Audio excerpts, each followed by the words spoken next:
Hello students, आशा है आप सभी बहुत अच्छे होंगे और आज हम पढ़ रहे हैं chapter 5 molecular basis of inheritance में रेप्लिकेशन के बारे में। सबसे पहले हम जानेंगे सेमी कंजर्वेटिव डीएनए रेप्लिकेशन के बारे में कि ये होता क्या है। रेप्लिकेशन की अगर हम बात करें तो रेप्लिकेशन एक्चुअल में डीएनए को डबल करने का प्रोसेस होता है और यहाँ पर हमें सबसे पहले जानने की ज़रूरत है कि जब 1953 में वॉटसन एंड क्रिक ने डीएनए का डबल हेलिकल मॉडल को प्रपोज किया, उस समय पर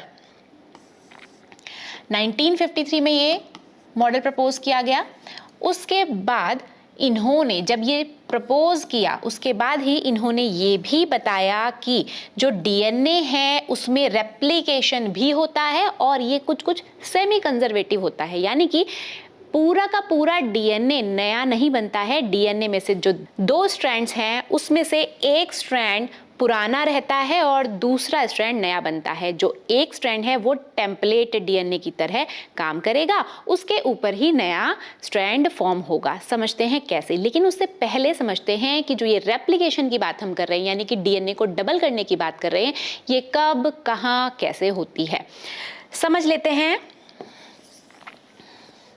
स्टूडेंट, सबसे पहले ये समझिए कि हमारी बॉडी में सेल डिवीजन होता है। सेल डिवीजन में होता क्या है कि मान लीजिए ये सेल है, एक सेल है, तो एक सेल से यहाँ पर देखेंगे तो आपको 2 सेल्स दिखेंगी। 1 सेल से 2 सेल्स बनते हुए दिख रही हैं। ये सेल डिवीजन की प्रोसेस है।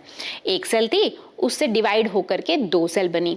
अब हम ये कहते हैं कि जो ये 2 सेल हैं, इसके पास जो जेनेटिक मटेरियल है वो अपनी पेरेंट सेल जैसा ही होना चाहिए, यानी कि 2 न्यू जो पेरेंट सेल बनी हैं उसमें से हर एक सेल अपने पेरेंट जैसी ही हो। उसके लिए ज़रूरी है कि इनके पास भी वैसा ही जेनेटिक, उतना ही क्वांटिटी क्वालिटी में सेम जेनेटिक मटेरियल होना चाहिए जो कि पेरेंट सेल के पास था। तो यहाँ पर सेल डिवीजन की जो प्रोसेस है, बेसिकली ये स्टार्ट कहाँ से हो रही है? न्यूक्लियस से, यानी कि पहले जो न्यूक्लियस में जेनेटिक मटेरियल है पहले उसका डिवीजन होगा, उसके बाद सेल का डिवीजन होगा। तो यहाँ पर कैरियोकाइनेसिस एंड साइटोकाइनेसिस आप पढ़ते हैं। तो यहाँ पर जिस समय पर सेल के अंदर न्यूक्लियस में डीएनए प्रेजेंट है तो वो डीएनए अपने आप को पहले डबल करेगा और ये डबल करने की जो प्रोसेस है इसी को रेप्लिकेशन कहा जाता है, यानी कि डीएनए रेप्लिकेशन। अब ये जो प्रोसेस है ये बिफोर सेल डिवीजन होगी, सेल डिवीजन से पहले होगी। और कब होगी? ये होगी इंटरफेस में। तो cell division before cell division होता है और डीएनए अपने आप को इस प्रोसेस में डबल करता है। सेमी कंजर्वेटिव डीएनए रेप्लिकेशन, यानी कि जो रेप्लिकेशन है वो सेमी कंजर्वेटिव टाइप का होता है। इसको समझते हैं कि इसका क्या मतलब है। इसको समझिए कि हमारे पास, हमें पता है कि जो डीएनए है वो डबल स्ट्रैंडेड डीएनए होता है। ये हम पहले से जानते हैं कि जो डीएनए है वो डबल स्ट्रैंडेड मॉलिक्यूल है।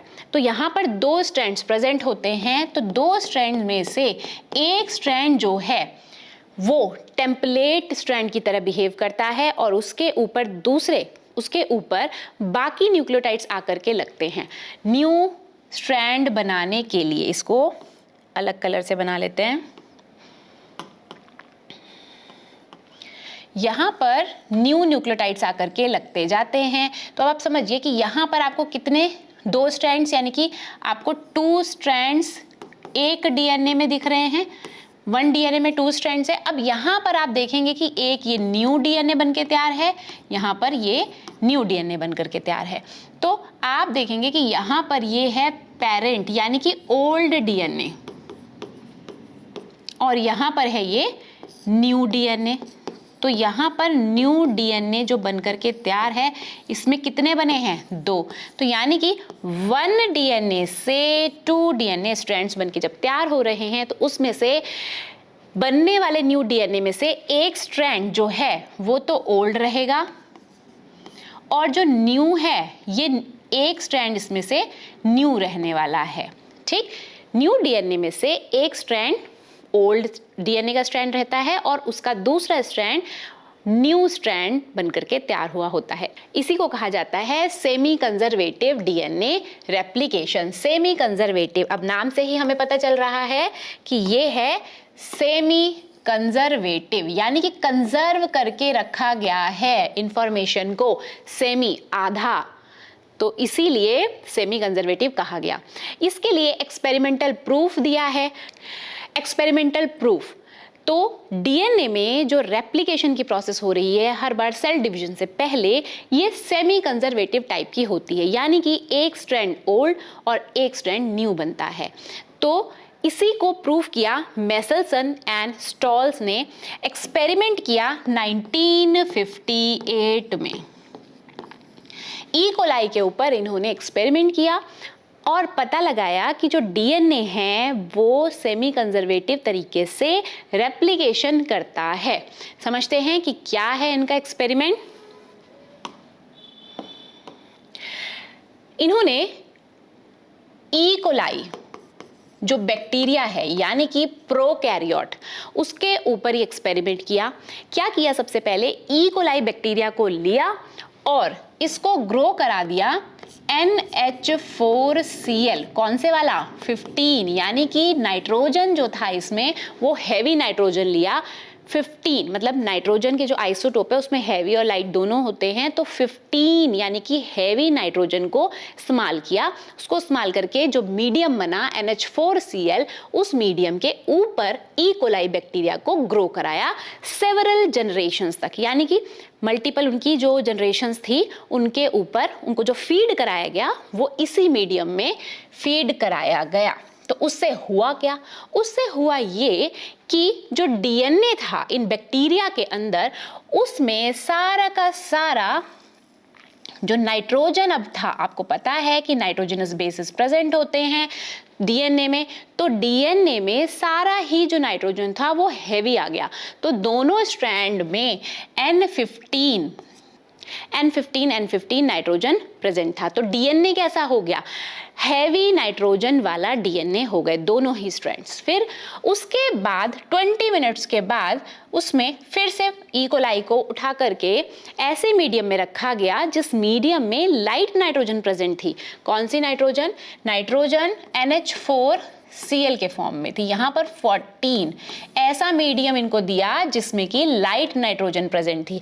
अब जनरेशन 1 में जब चेक किया गया तो यहाँ पर एक स्ट्रैंड 15 और एक स्ट्रैंड 14, यानी कि जो पहले इनके पास हैवी नाइट्रोजन वाले स्ट्रैंड थे वो अभी भी एक स्ट्रैंड उसमें से प्रेजेंट है। तो यहाँ पर प्रेजेंट हुआ, अब ये क्या नया स्ट्रैंड जो बनके तैयार हुआ उसमें 14 और 15 दोनों ही थे। अब ऐसी कोई चीज़ जिसमें दो चीज़ें मिक्स होकर के कुछ नया बना हो, तो आपको पता है कि उसे हाइब्रिड कह दिया जाता है। हाइब्रिड इनको कहा गया। अब यहाँ पर आप देखेंगे कि स्ट्रैंड नया, एक स्ट्रैंड पुराना, तो यहाँ पर N15 N14 डीएनए वाले इस तरह के बैक्टीरिया प्रेजेंट थे। अब उसके बाद इन्होंने फिर से यहाँ पर 14 NH4Cl वाले ही मीडियम में आगे भी और जनरेशन में इसको ग्रो कराया। तो जनरेशन 2 में जाकर के क्या देखते हैं कि यहाँ पर जो 50% डीएनए है वो मिलेगा लाइट डीएनए, 50% लाइट और 50% यहाँ पर हाइब्रिड, जैसे कि हमने अभी यहाँ पर देखा। तो एक जनरेशन से जब नेक्स्ट जनरेशन मिली यानी कि जनरेशन 2, तो वहाँ पर 50-50% ये दोनों मिले, 50% हाइब्रिड और 50% लाइट।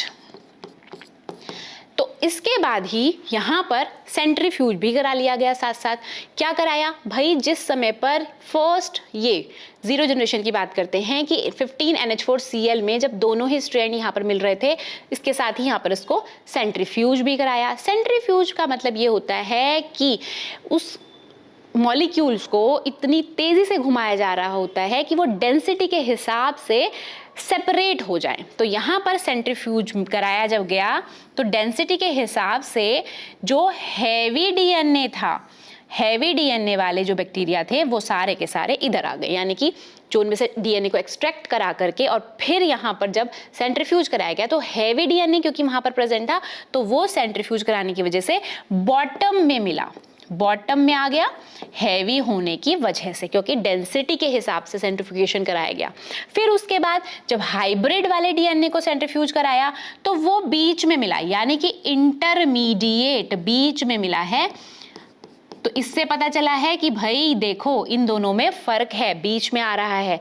अब यहां पर जब 50% हाइब्रिड और 50% लाइट मिला तो जो हाइब्रिड था वो मिल रहा है बीच में, जैसे कि यहां मिल रहा था इंटरमीडिएट, और लाइट वाला जो 50% था वो बॉटम में ना मिलके इसके ऊपर मिला क्योंकि लाइट डीएनए प्रेजेंट था।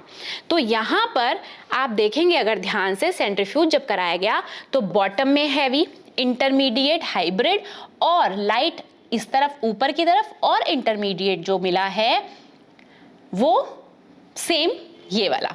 तो यहां पर हमें समझ आ रहा है इस एक्सपेरिमेंट से कि जो सेमी कंजर्वेटिव रेप्लिकेशन की बात की गई वो बिल्कुल पक्की हो गई। कैसे? क्योंकि हमें यहाँ पता चल रहा है कि फर्स्ट जनरेशन में देखिए ये दोनों ही डीएनए यहाँ पर प्रेजेंट है। फिर सेकंड जनरेशन में जब हमने वापस से यही वाला मीडियम देख करके इसको ग्रो कराया तब वहां पर भी 50% डीएनए यहाँ पर जो प्रेजेंट था वो हाइब्रिड वाला प्रेजेंट था।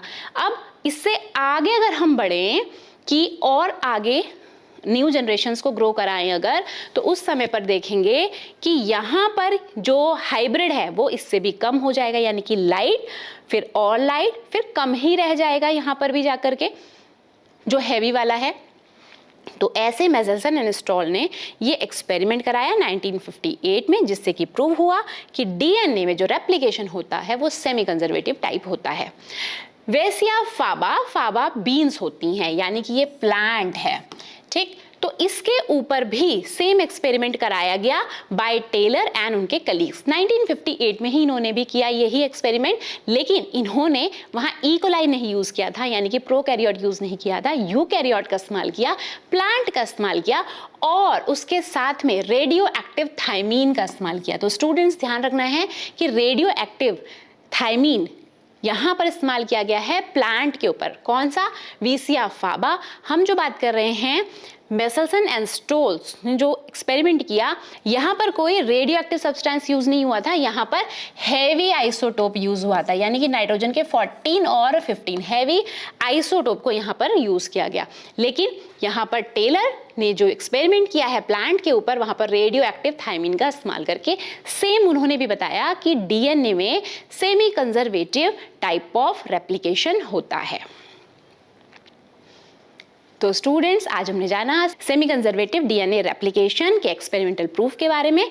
इससे आगे के टॉपिक के लिए मिलेंगे अपनी नेक्स्ट क्लास में, तब तक के लिए धन्यवाद।